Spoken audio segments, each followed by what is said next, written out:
We have sent Kirk and Andrea to the top of Mount Blue Sky, which just reopened earlier this year. You can't see it behind them. We promise. They left really early this morning to deliver the newscast up there. Just check it out because, people have waited for the past 2 years for this mountain to reopen, guys.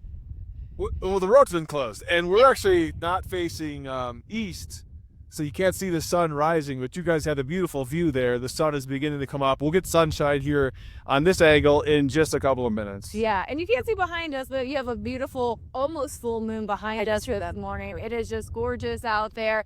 We are at 14,130 feet, just to be exact. I just want to put it out there. And if you can't tell, it's a bit windy as well. Drove up 14,000 feet up here, highest paved road in America. Celebration of Colorado's birthday, 150 years old on Saturday. And so we, our team here at Fox thought, how could we celebrate this? What would be a really cool way to just, acknowledge and put a stake in it? Yeah. And this is it. Here we are. It's so cool. And I know you can see us sitting here, but honestly, you have to give hats off to our behind the scenes crew, what they're doing right now. There's like lights that they're holding down because it's windy up here. Such a cool thing to be able to come up on top here and bring the news to you live. It is perfect. Perfect. Minus the wind, minus the cold. It's a beautiful, perfect morning up here on top of Mount Blue Sky. There might be a few things that I would adjust in my boat. I might turn down the wind just a little bit, maybe a little bit warmer, but we're more than 14,000 feet, and the sunrise this morning, you guys, it's just so gorgeous. Well, so here's the thing. This is, as we talked about, the highest paved road in America. It is so special in Colorado to have this here. And it's a monumental feat, by the way, to bring an entire studio, if you will, a crew, equipment, gear, up this high on top of the mountain. So it's gotten a lot smoother over the past year, by the way. Denver Mountain Parks worked with CDOT, Federal Highways, and the Forest Service to design a new flat road to improve the visitor experience up here on Mount Blue Sky. Yeah, so changes in weather had caused the road to buckle, making for a bumpy ride. There were some issues with it. They had to fix it. The new roadway design allows for water to pass through to prevent that from happening in the future. Other improvements were also made to the roadway. New signage on the mountain highlights its history, wildlife, and the habitat as well. And there's a lot of habitat up here. We haven't seen any yet. But I know some of our crew who came up here before and were setting up and checking things out, the goats were literally like surrounding the van. Cool. So there's no visitor center to get information, but in the next 3 to 5 years, they do say that will change. I will say there are bathrooms up here, though, which is always a plus. Yeah. Guys, this is Greg Sakowicz, and he's a popular social media blogger, etc. Fat Man Little Trail.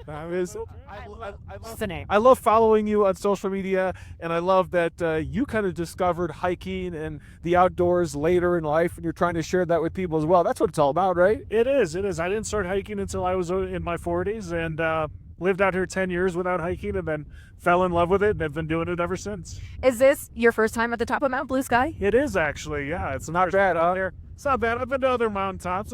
It's nice weather up here. A little windy, but it's not too bad. Well, in an effort to help people kind of maybe get out there on this 150th birthday of Colorado, having the right gear is really important. Doing the right preparation is really important. And even if you're not doing a 14er, you still got to prepare. You do. No matter what hike you're going on, you need to know what the weather's going to be like, and you need to have the right clothing. You need to have the right shoes. You need to have an extra pair of socks in your bag. Sun is really important out here in Colorado, especially if you're in the mountains. The air is really thin. So I always wear a sun hoodie, and I'm covered like head to toe, sunscreen. Even when it's 85 degrees, I want to keep that sun off my skin.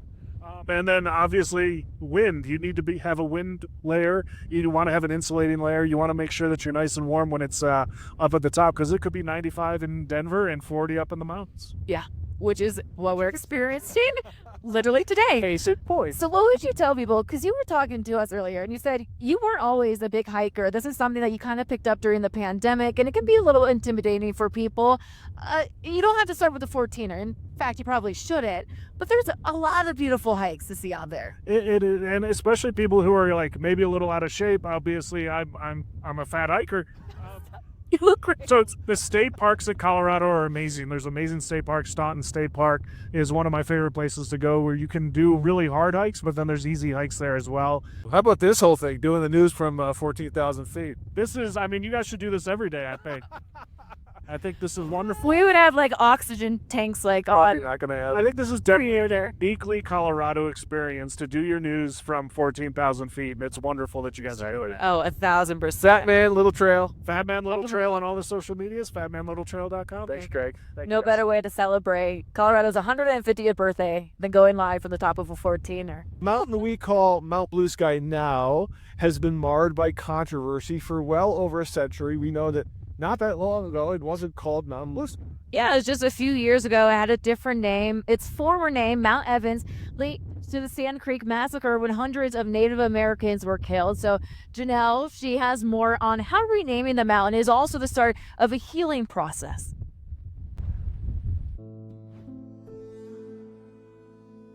That mountain name needed to be changed. It was a constant reminder of Sand Creek.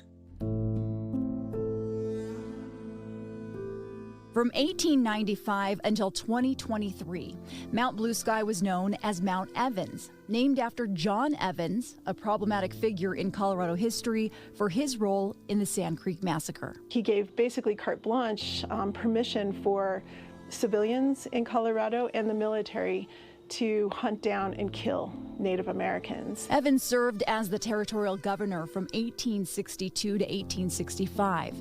In November of 1864, troops attacked Cheyenne and Arapaho camps in southern Colorado. And they proceeded to massacre about 230 elderly men, women, and children. For years, the mountain, a constant reminder of that tragic event. It's like continuously pouring salt in an open wound. Throughout the years, there were efforts to change the name, but gained momentum in 2020. Governor Polis issued an executive order to create the Colorado Geographic Naming Advisory Board. In 2022, the name change proposal was approved. The Cheyenne and Arapaho tribes played a significant role in the process.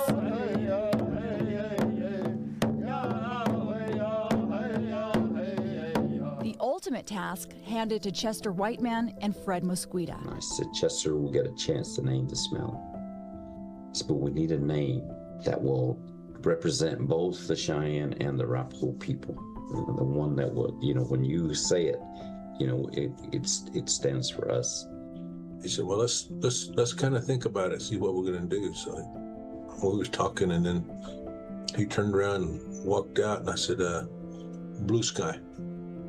And turned around, came back in. He said, people call you guys Blue Sky people, and we have a ceremony called Blue Sky. Blue Sky, that covers all living things. That's only one name that covers both tribes. Despite pushback against the change, the tribes welcomed discussions surrounding Colorado's complex history, We didn't hesitate to talk to anybody about this. even with members of the Evans family. Evans's family, and they said that the name should be changed, and they were in agreement with us. And while history can't be erased, the new name is a move forward. We can look at something that talks about us, that stands for us as a people that live there in Colorado. We still consider it our ancestral homelands. What they did to our people will never be forgotten.